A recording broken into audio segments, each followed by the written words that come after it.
नमस्कार, मैं हूं विनय सिंह। आपका बहुत बहुत स्वागत है।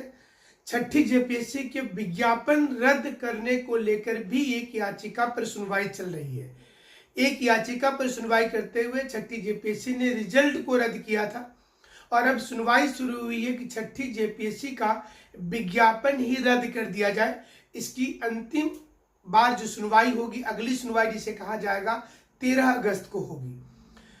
अब सवाल ये उठ रहा है कि अगर विज्ञापन रद्द हो जाएगा तो क्या होगा। ऐसे में जेपीएससी को लेकर के जो चुनौतियां हैं वो आपको बता दें।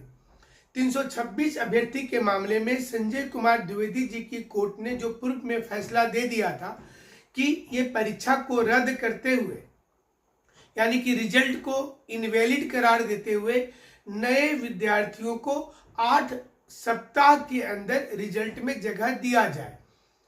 पहली बार इसे 980 उन कैंडिडेट के बीच से चुना जाए जो लोग इंटरव्यू तक गए थे।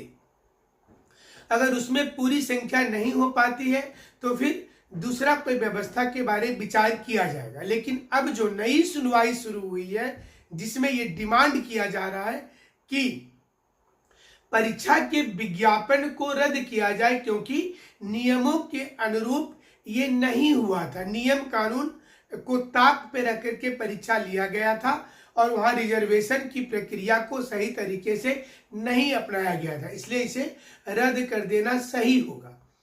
अगर संजय कुमार द्विवेदी जी की अदालत इस बात को स्वीकार कर लेती है और मान लेती है कि ये सही बात है, तो ऐसे में फैसला निरस्त करने कहा जाएगा। फिर जो 326 कैंडिडेट के बदले नए कैंडिडेट अपनी गणित बैठाने में लगे हैं, उनका सपना टूट कर चकनाचूर हो जाएगा। क्योंकि अगर विज्ञापन ही रद्द कर दिया जाएगा तो फिर किसी की नौकरी नहीं रहेगी, ना ये 326 की, ना नए 326 की, जो लोग गणित बैठाने में लगे हुए हैं। कृष्ण मुरारी चौबे की एक याचिका पर जवाब देते हुए हाईकोर्ट ने कहा है कि इसके पूरे प्रक्रिया के लिए जेपीएससी जल्द से जल्द जवाब दाखिल कर दे, इसके बाद हम निर्णय लेंगे। और ये खबर इसलिए महत्वपूर्ण हो जाती है कि जेपीएससी इन दिनों प्रतिदिन किसी न किसी कारण से चर्चा में आ जाता है। तो फिर जेएसएससी भी पीछे नहीं है। जेएसएससी को लेकर 11 जिले की नियुक्ति की प्रक्रिया के लिए सुप्रीम कोर्ट की भी हरी झंडी है। अब देखना पड़ेगा कि क्या इसके लिए जेएसएससी 11 जिले में नियुक्ति प्रक्रिया शुरू करती है या फिर नहीं करती है। जेटेट को लेकर खबर वही पुरानी है कि 2016 के लिए नियमावली बन रही है सीधी काउंसलिंग के लिए, और नया जेटेट लेने के लिए भी सरकार तैयारी कर रही है। लेकिन सबसे अहम सवाल यह है कि 7th जेपीएससी को लेकर के, अगर 7th जेपीएससी अगस्त सितंबर महीने में आयोजित हो भी जाती है तो छठी जेपीएससी में जिन गलतियों के चलते आज इसका ये हालत हुआ है, क्या वो सारी गलतियां 7th जेपीएससी में दूर हुई हैं? रिजर्वेशन को लेकर अभी भी स्टूडेंट का आरोप है कि उसमें स्पष्टता नजर नहीं आता है और इसलिए फिर से एक बार ये समस्या रह जाएगी और आने वाले समय में इस समस्या से निजात पाना मुश्किल होगा।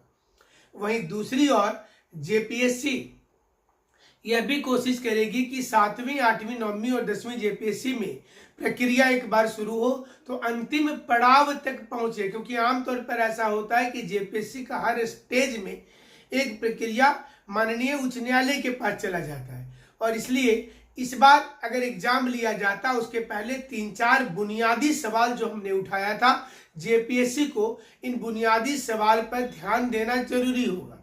मसलन रिजर्वेशन की प्रक्रिया उसकी क्या होगी, किस स्टेज पर दिया जाएगा, आर्थिक आधार पर जो 10% रिजर्वेशन दिया जा रहा है ये किस वर्ष की नौकरी पर है, क्या 2017-18 के वैकेंसी पर भी है या फिर 19 अथवा 20 की वैकेंसी पर है।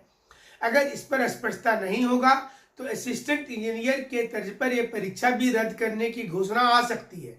जो लोग खुशी से फूले नहीं समा रहे कि अगस्त में परीक्षा हो जाएगी, उनको ये सोचने की जरूरत है, क्योंकि परीक्षा देना बहुत बड़ी चीज नहीं होती है। परीक्षा तो 34,000 स्टूडेंट ने भी लिखा था।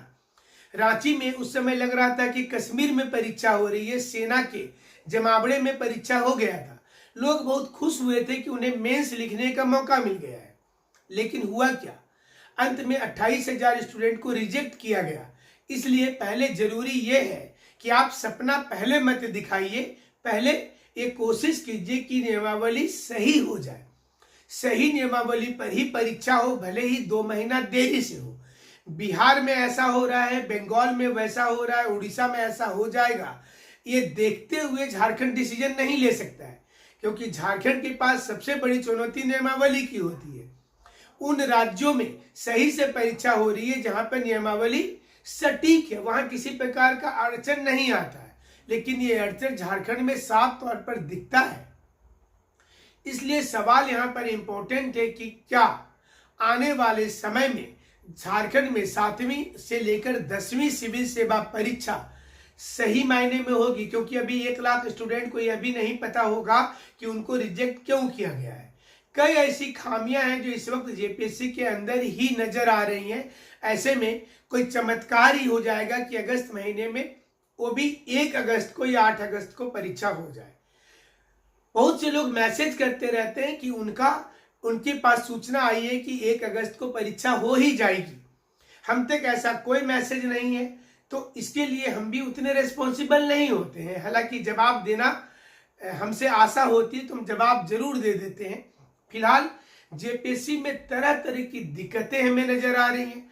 इस दिक्कत को सॉल्व करने के बाद ही परीक्षा लेना उचित होगा। आप घर में लेकिन तैयारी करते रहेंगे। जो लोग हमारे साथ दिल्ली में मिलना चाहते हैं, वो हमारा नंबर है व्हाट्सएप पर 9431156794, इसमें वो मैसेज कर सकते हैं। हमसे जुड़ने के लिए शुक्रिया, धन्यवाद।